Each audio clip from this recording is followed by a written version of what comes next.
But I've calmed down after my little rave about now. I've just been looking through YouTube and there's been a video pop up about Amber replying to some TikTok of Johnny moving forward. She's still at it.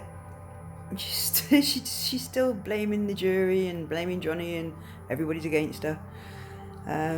People are confused why she won't take it. She's still not, she's still lying. It's what narcissists do. It's how they react. They can't believe that they're in the wrong. Oh, sorry, my pussycat's here. She's having a little cute moment. Yeah, it's just mad. It really is. And she will not believe that she was in the wrong. Narcissists don't. They cannot see that even with the truth there slapped them in the face, they still won't see it. They haven't got the capacity to see it that they've done wrong.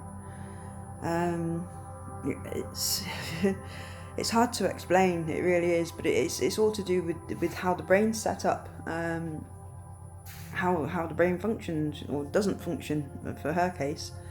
It's going to be, lack of empathy. She hasn't got that emotional connection with anybody, so she doesn't see the hurt that she causes. It's like that with all narcissists and people that have no emotions.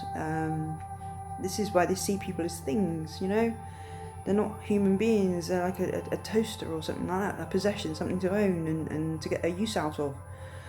And then when things cock up and you try and fight back as a survivor, they can't see what they've done wrong. They know wrong from right. A lot of them do. There is some that obviously don't, but it's she knows wrong from right, but she won't accept that she's in the wrong. My mother's the same. She won't accept that she's in the wrong for anything, and she'll lie about anything just to get out the last lie. It's just a constant circle of lies and lies and lies, one to cover the other. And that's all Amber's doing, and she's saying it's a backward movement for domestic abuse, for victims. It's not. It's a massive win. People are talking about it. That's the biggest thing. It's out in the open. People are recognising it. They go, oh my God, this is my life. Shit. It's dawning on them very quickly, and I'm glad. People are waking up to it. It needs to happen, and the more Anne goes on about it, the more it's in the limelight, and the more people get to see it. It's rammed down your face. I know it's not a nice topic to be rammed down your face, especially for the victims and the survivors, because of the post-traumatic stress disorder. It's a big trigger. It's triggering me left, right and centre, but it's not triggering me like it used to. God, I looked at myself then and I thought of myself as Morticia Adams again. It's a dark hair. It's really dark. My room around like this. I've had to change it around a bit. It's still not quite right, but my back's hurting today, so after doing it, so I've had to give it a bit of a rest. I'll finish it off tomorrow, hopefully. A few painkillers should help. But yeah, Amber, she's just being the typical narcissist, and the more that people realise what the lengths a narcissist will go to, the more they'll realise how dangerous they are. They dice with people's lives behind closed doors, in public and across the world, in every shape and form. It goes right to the top. The people at the top of the ladder, they're pulling the strings, just as a narcissist does. Toxic behaviour, and keep you all subdued and working and draining yourselves of life. That's all life seems to be at the moment, is work for nothing, and you die basically, or you're trapped in a world of horrible mental torture. I've been sat in poverty for years. It's I'm happily finding myself in a place where I'm not anymore, which is good. It's the first time in my life that I can feel secure.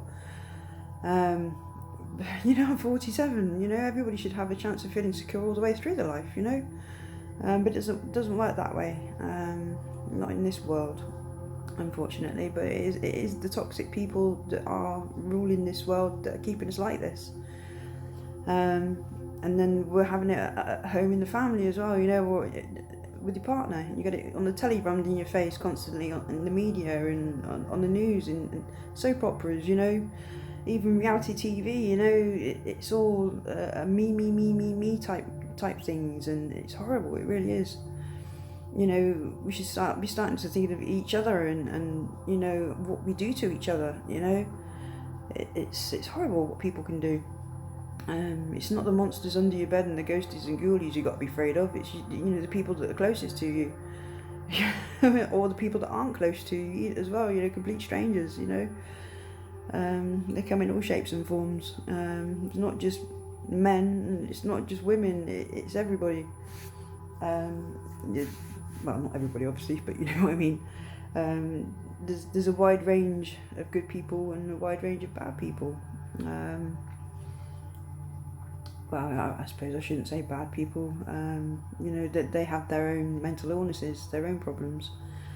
I think this is why I've been able to forgive my family and other people for a lot of what they've done. I know it's how they work. They can't help it. It's what they do. It's like me. I can't help being an empath. It's what I do. You know, I care. I can't be a narcissist. It's like a narcissist can't be an empath. You know. Yeah. It's very strange how the brain works. It would be nice, you know, to find a way that, you know, we can trigger empathy in a narcissist. You know, like I said, I think I've said this before in another video. I don't think they'd be able to cope with it if it, you know, all that a rush of all the people that they've hurt over the years. You know, I think anybody's brain would melt down. Yeah, it might not be a good idea, but you know, maybe sort of like stop it at an early age. You know, it's got to be how we treat our children and how they develop, because they develop so quickly at an early age. You know, it's the first 5 years or 7 years of their life is the most crucial when they're growing up. You know, for learning. It's so crucial, and if we're teaching them bad things, you know, unhealthy ways to live and to act and to be, you know, it's got a knock-on effect. We're seeing it, you know. I see it in myself, I see it in my family, I see it in other people. It's really hard not, you know, to ignore it. You've got to see it. It's just there slapping you in the face, you know. Things need to be out in the open, and with this Johnny and Amber case, it's blowing it wide open, and I hope it actually does make a change in this world. But yeah, she'll never stop. She's a narcissist. She never will stop. She's had him in a grasp for a long time, and she won't want to let him go at all, because he's her biggest income. All that money, all that fame, you know, that's what she craves. And even now, you know, she'll carry it on to the bitter end. She's a fool to herself. She really is. We can all see it, but unfortunately she can't. And it does. I do feel sorry for her, but the way that she's dragging the name of survivors and victims through, you know, this horrible media saying that she's the victim, it is sickening. It really is sickening. Yeah, the mind boggles, you know. Even though I understand what's going on in her mind, I still can't get my head around it. She's I'm trying to see my brain's working, it's just not getting it. It's just not having it at all. It's such a shame. It's such a shame. But you never know. One day the light bulb might switch on, which I doubt very much. But you know, I mean, some people at the end of their life, they feel remorse. Unfortunately, my grand's not one of those. She likes to cause more drama, all the way to the bitter end. She was diagnosed with cancer, terminal cancer, a few years ago. She didn't want me or my daughter or my mum to know about it, you know. But I think I've said this before, another one in other videos.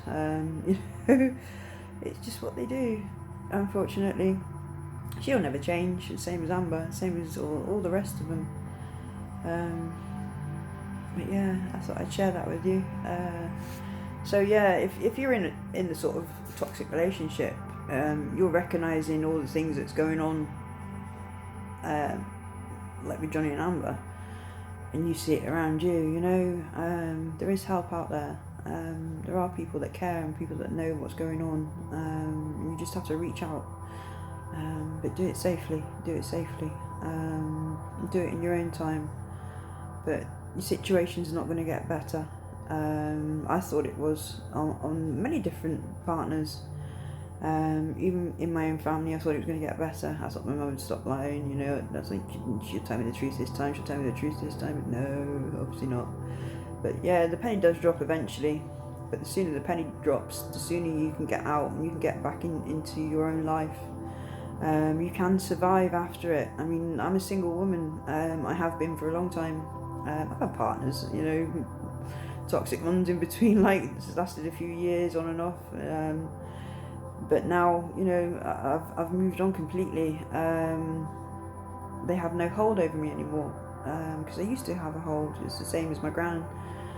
You know, she'd say jump and I'd say how high. You know, it was the same with my ex-partners. But they don't have that sort of hold over me anymore. I don't go running when they message, because I used to. Yeah, I've got a bit more self-respect now. You know, because I thought that I was going to get love from them, and it just wasn't reciprocated. You know, it was just dribs and drabs. I think they call that, is it love bombing? I'm not sure, where they give you a little bit and you know, you're expecting more, want more, and you never get it. And then when they see you sort of like fizzling away and losing interest, they'll love bomb you a bit more. You know, I won't explain. Yeah, I've got my deep dark secrets that I don't think some people would like me to expose at all. Some things that I've done, I'm not sort of like proud of doing things that I've done, but I don't feel guilty. My head was up my arse at the time, you know. Wasn't thinking properly. Thought I was getting something that I wasn't. So, you know, I can forgive myself, and I can forgive the situation. Yeah, but it's all been a knock-on effect from mental illness, you know, and that's where I've been able to understand and move on. It's really good to understand the situation that you're in, who you're around, how they manipulate you, how you react to their manipulation, you know. It's a learning process, but once you do learn, your life opens up, you know. The prison door of your mind just opens up, whee, and the penny drops and you think, oh my god, wow, that was so easy, you know. But this is it, you've got to first of all get away from these toxic people. Any therapy won't work if you're around toxic people, because they keep triggering you. You need to find yourself somewhere safe, even if it's moving away. I mean, I've had to move away loads of places, different places, up and down the country. Left friends and family. Unfortunately, I've had to drag my daughter with me. She's had to change schools here and there, and you know, when relationships and things don't work out, and I've had to run, you know, I've had to take her with me. So she's felt the brunt of it, you know. So it's not just you that it affects a lot more people. It affects the family, it affects your friends as well, you know, because they see you going down and down and down, and they can't do anything to help you, because the only person that can get you out of it, really, especially mental health, is you. There's people out there to help you when you make that first step, but you've got to make that first step. and that is most difficult, but it's well worth it. I am so glad that I did it. I look back now on everything I've done and how far I've come, and I'm amazed. Actually, I really am amazed. I am so glad, and I'm proud of myself for taking that first step, and that is the hardest, but it's the best step you'll ever take. Best step, definitely. So I'd recommend, but do it safely. Talk to friends that you can trust.